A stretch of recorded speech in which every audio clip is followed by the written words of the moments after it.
okay na yung ating pork nilaga. Ayan. Sabaw pa lang, siguradong ulam na. Linisan muna natin ang ating pork.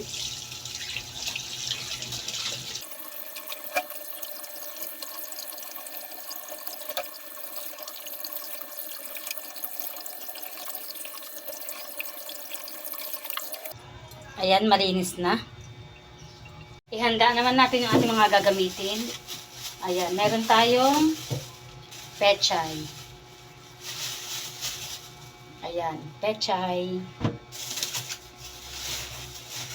At saka itong pechay bagyo. Ayan. Itong ating patatas. Mais. At ang ating maraming ayan, bagyo beans. Ayan.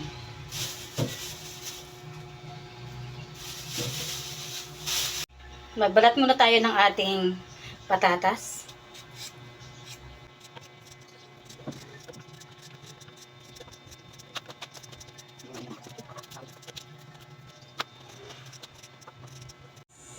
Hiwain natin ng bale 4 na piraso. Kasi pansigang, pang nilaga kasi to.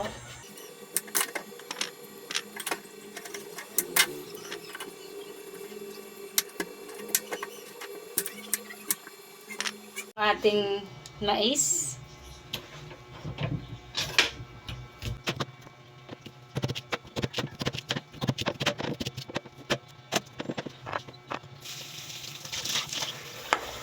Ayan, okay din ang ating mais. Ang ating pechay bagyo.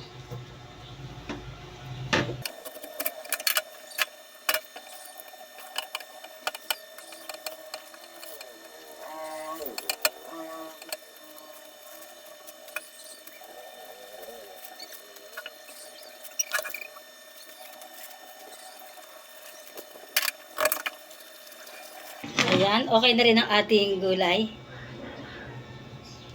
Madaming gulay, mas masarap yan sa ating lulutuing nilaga. Next naman yung ating pechay na green. Hindi ko linisan muna natin.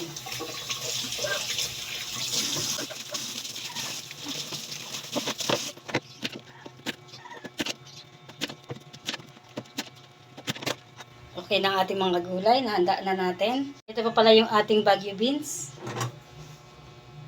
Samahan pa natin ito.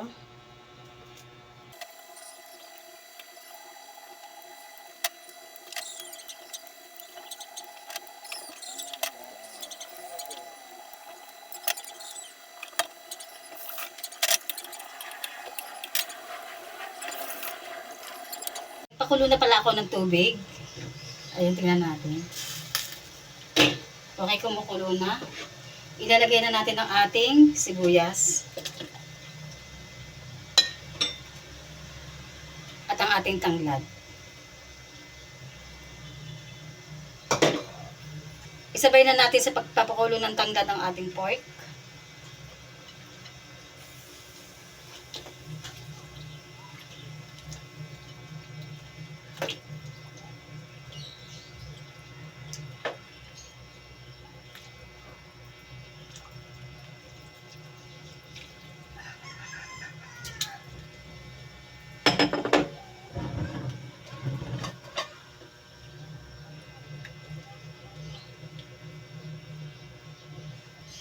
Timplahan na natin ng asin.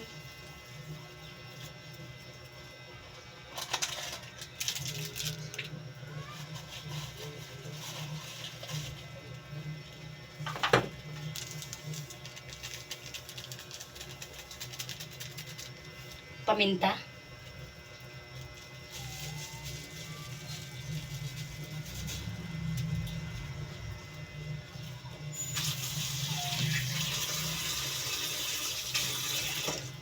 Takpan muna ulit natin hanggang sa lumambot na yung ating karne.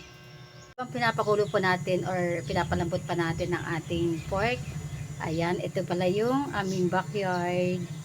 Ayan, napakataba ng aming malunggay. Ayan. Ayan, may bata pong nakikialam sa aking niluluto. Kasi, naamoy niyang mabango na yung aking niluluto. Nainip ka na ba? Nainip ka na be? Nainip na daw po siya. Konting oras lang yan anak at maluluto na. Ayan. Ayan po ang aming lulutuin. Ngayon, mga waiting po yung aming mga gulay. Kasi medyo may katagalan ng ating pagpapalambot sa ating pork. Ayan, tingnan na natin. Okay, kulong-kulo na siya guys. Pwede na nating i-add ang ating ito, corn. Kasi matagal din itong lumambot.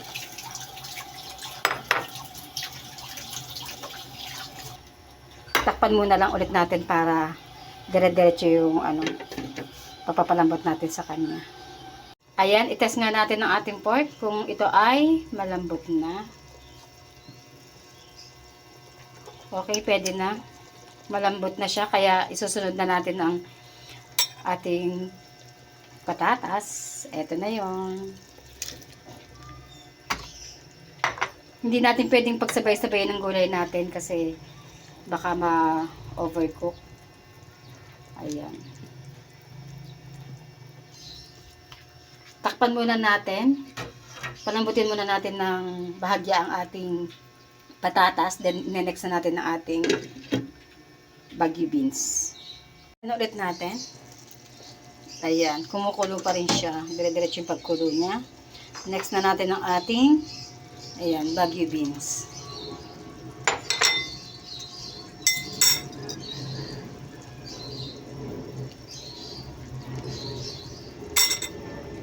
Add na rin tayo ng ceiling green.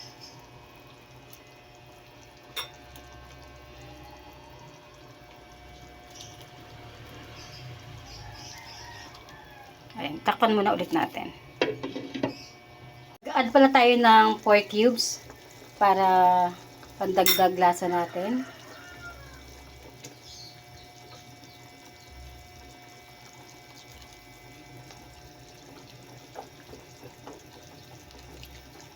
At syempre, hindi mawawala ang tikiman time. Ayan, okay. Ayos talaga yung lasa niya. Mag-a-add na pala tayo ng ating mga gulay. Yung mga panghuling gulay ang ating ilalagay. Katulad ng ating pechay.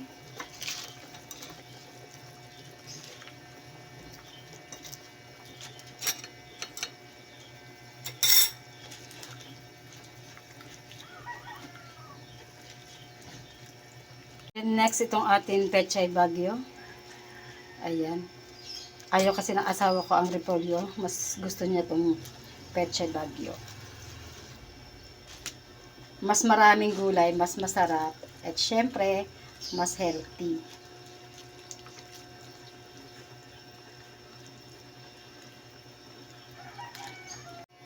Ayan, sa sobrang dami ng gulay, halos hindi na magkasya sa ating pawali.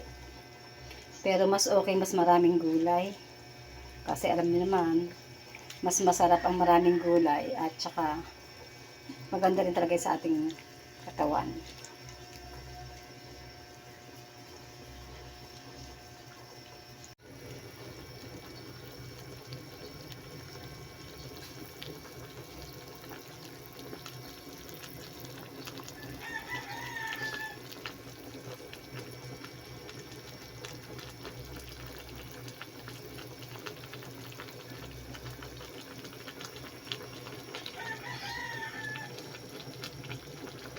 Okay na ang ating pork nilaga. Ayan. Sabaw pa lang, siguradong ulam na. Kain po tayo.